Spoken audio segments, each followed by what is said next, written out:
ابھی پچھلے دنوں کی بات ہے، دنیا بھر سے لوگ جرمنی میں جمع ہوتے ہیں، ایک بزنس جو ہے وہ ایگزیبیشن لگتا ہے، ایم ٹیکس ہیں، بڑے بڑے بزنس مین جاتے ہیں وہاں پر۔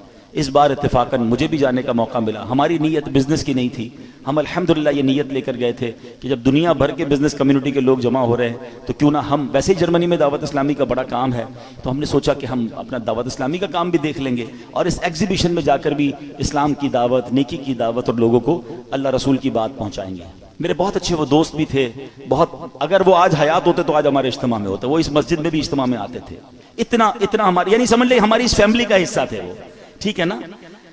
کیا ہوا اب دیکھیں، مطلب کہاں موت آ سکتی ہے، کیسے موت آ سکتی ہے، اب ذرا سمجھیے گا۔ اچھا، میں اور آپ آج تک جب بھی جہاز میں بیٹھے ہیں ہمیں ایک ہی ٹینشن ہوتی ہے، جہاز گر نہ جائے۔ ایسا ہی ہے نا، سیٹ بیلٹ باندھ لیں، جہاز جب ببل کرتا ہے تو ہمیں گھبراہٹ ہوتی ہے کہ یار جہاز کریش ہو گیا تو مر جائیں گے۔ وہ جہاز میں بیٹھے، وہ جہاز کریش نہیں ہوا، 200-300 مسافر تھے، سب جرمنی پہنچے، مگر جہاز میں کم و بیش 35,000 فٹ کی بلندی پر ان کی روح قبض ہو گئی۔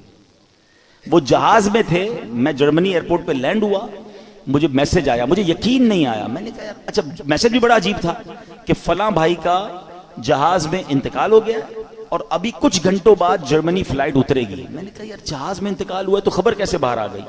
اب تو خیر جہاز میں انٹرنیٹ آ گیا ہے۔ اب میں نے ان کے رشتہ داروں کو تلاش کرنا شروع کیا، ان کے کچھ رشتہ دار بھی جرمنی میں تھے، میں نے ان کو فون کیا، میں بھی ایئرپورٹ پہ ہی ہوں، جرمنی فرینکفرٹ ایئرپورٹ پہ ہی تھا۔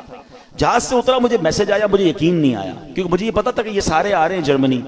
ان کے رشتہ دار کو کال کیا، وہ کہتے ہیں ہمارے پاس بھی خبر آئی ہے اور جہاز سے ہی آئی ہے، لیکن ہم خود بھی شش و پنج میں کہ واقعی ایسا ہو گیا۔ تو میں نے کہا جہاز سے کیسے آ گئی؟ کہ ان کے کچھ دوست ساتھ تھے، انٹرنیٹ انہیں ملا، انہوں نے فوراً میسج کیا۔ اور اچھا اب فلائٹ کب لینڈ ہوگی؟ تو کہا فلائٹ ابھی 5 گھنٹے باقی ہیں یا 4 گھنٹے باقی ہیں۔